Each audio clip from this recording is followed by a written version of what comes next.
other men act feminine or wear feminine clothing.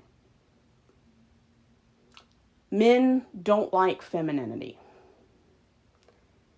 They enjoy what they can get from it, but they don't see femininity as something to respect. Homophobia is because men hate femininity. And any man who dresses like a woman or is more feminine than masculine, they are ostracized. Not as much anymore, but still. If you want to have the respect of your male peers, you act masculine. That's why homophobia still exists, because men hate femininity. They love what they can get out of it. They love having access to it, but they would never stoop low enough to become it. Which is why being trans in this country is so dangerous.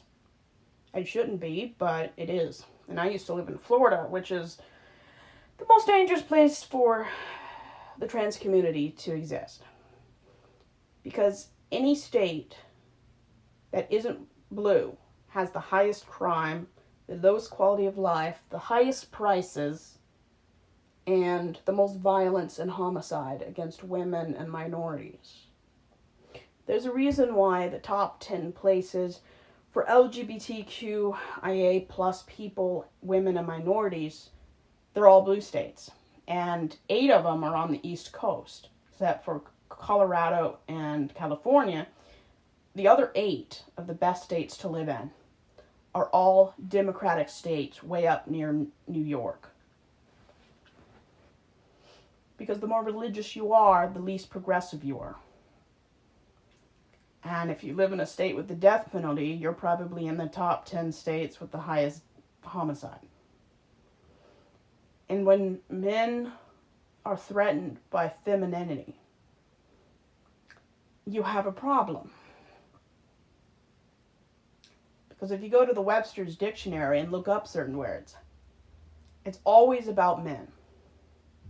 I've yet to see an encyclopedia or dictionary that describes sexuality as something that isn't male-centered. And we have a problem in this country. A problem almost everywhere. We need to talk about female sexuality as much as we talk about male sexuality. And there's a reason why we call it the male gaze in movies. Because men looking makes more money for people than when women look.